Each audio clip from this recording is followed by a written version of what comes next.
it was slightly different morphology. And so I started to go up there, and I thought, oh, first I was looking at the eye on Google Earth and looking at the mountain and zooming around in 3D and finding out that it didn't just look like an elephant from one angle, it looked like it from multiple angles, and that there was a deep canyon right where you'd expect the legs to be, and the slope of the mountain curves downward, and it looks like the trunk of an elephant, and the eye is perfectly placed. And so when I decided to really start to explore it more seriously, I thought, okay, I don't want to give in to pareidolia and just go looking for things because I want to find them.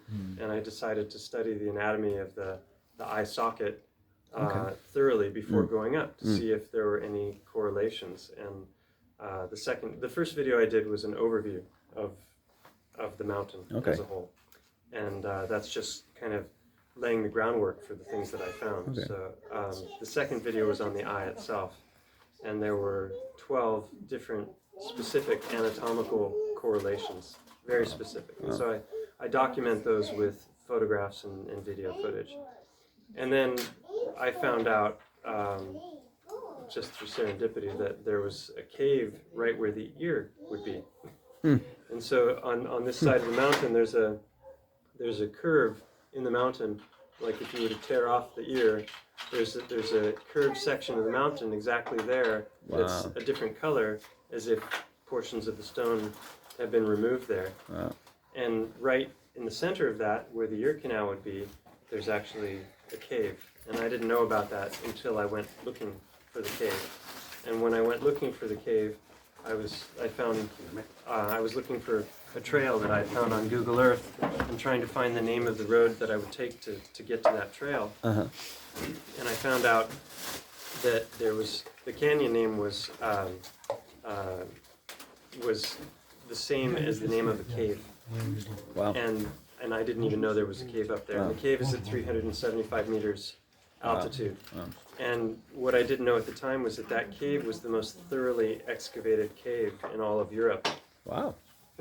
And they've mapped it as well. They've done interior mapping. They took the team of archaeologists archaeologists went in. They had to have ropes and harnesses just to get there. There were the remains of human bodies. There were cave paintings, and they did, like Alex said, they did 3D mapping of the entire internal portion of the cave. So it looks just like an ear canal, funnily enough. Yeah, it matches the ear anatomy. Yeah, exactly. Wow, that must be thrilling. So that was wild, and you should check his videos. They're so the third video was just. So you're convinced that was an animal like an elephant? Yeah, whether or not it's an elephant, I don't know, but it looks a lot like an elephant. It's like for me, it'll always be an elephant. How many coincidences do you do before you start to accept that this has all these anatomical features that match the eye, that match the ear canal, that everything, if it walks like a duck, if it's a duck, at the end of the day. So, but yeah, he's done about 4 videos on it. Stellium7 is his channel, and it's made me look at my surrounding landscape completely different. I don't see mountain, I see elephant. Wow. Did you How tell big them were about these the animals? Swiss lying down lady? Well, this one's nearly a kilometre high, isn't it? The Montgo. Well, there are tons of photographs and people all over the world that are posting on different Facebook groups that are showing mountains, and they look like faces, they look like people, they look like creatures. And a lot of times it's just pareidolia. It's just the light is hitting it just right, or they're at the right angle, and if you move the camera, slightly in one direction or another, it wouldn't look anything like that. So I think a lot of them are probably that, but some are more than that, and this is definitely more than that.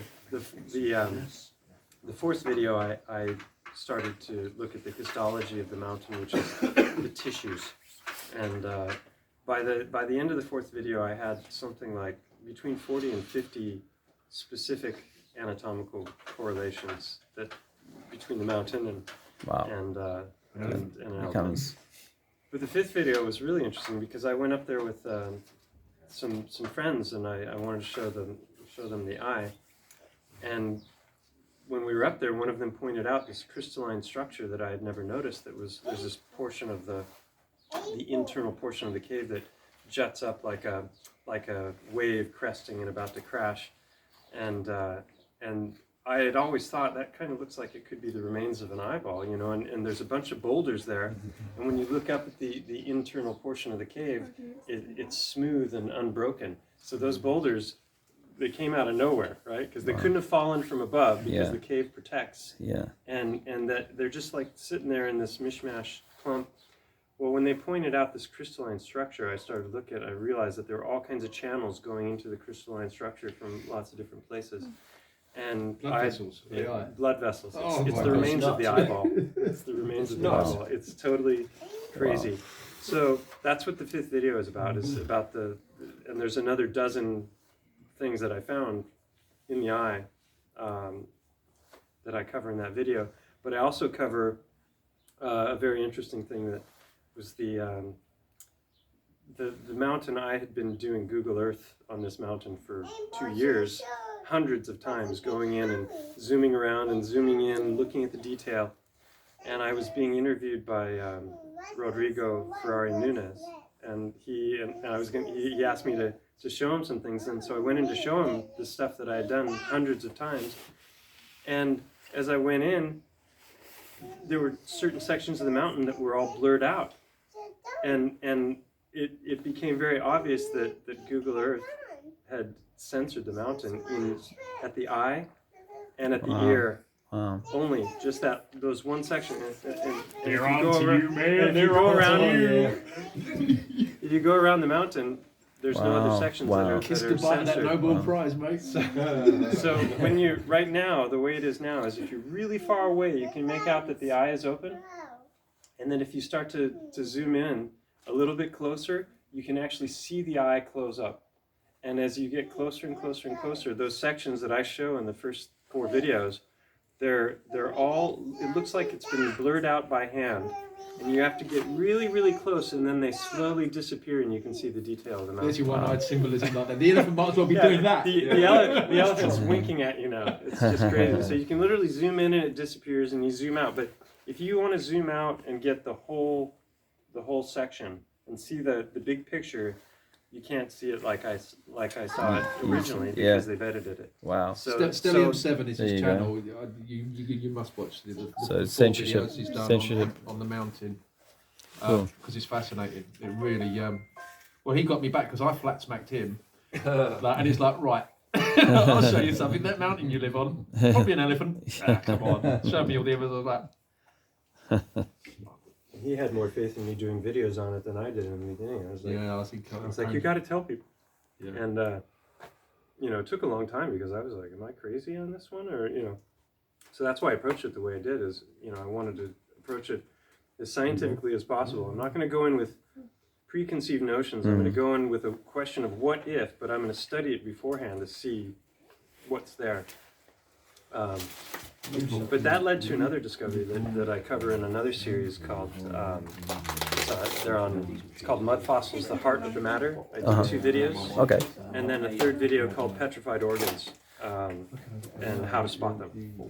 And so Have you got a shovel? Have you got any cutlery?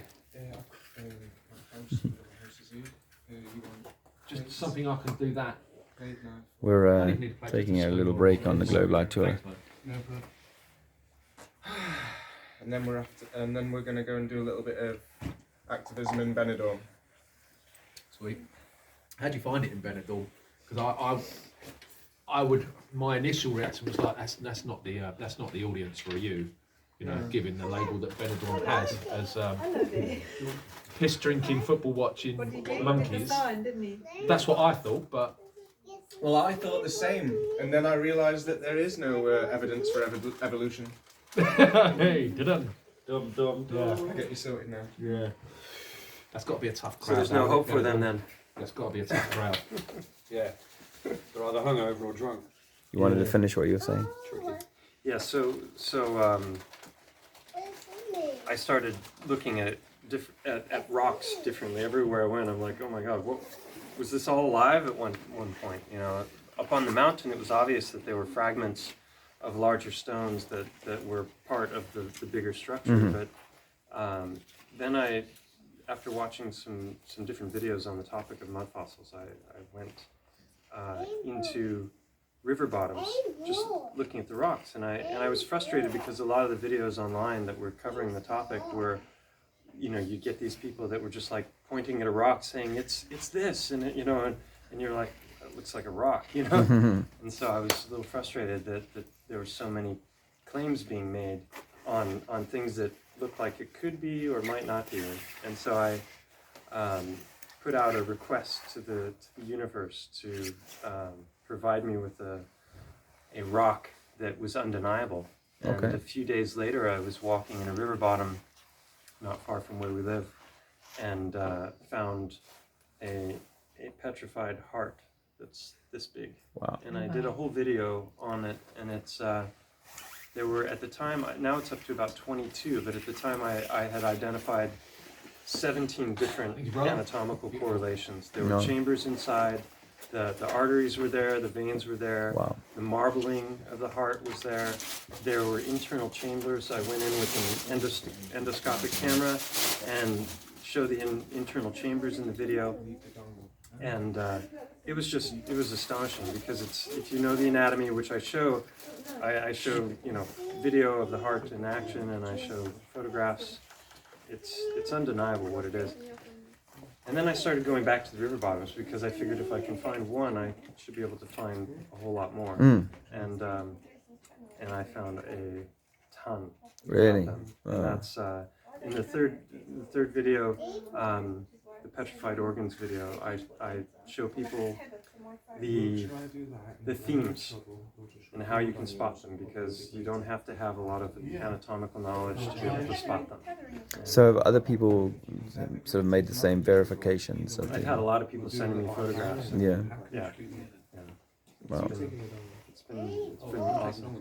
So the reason I brought that up is because in the end of that video, I show a lot of giants' hearts. And this ties into what you were talking about Africa maybe being at the center of it all, because I hypothesize that Africa itself might actually be Yeah. a heart, That's insane. which is crazy. It sounds insane.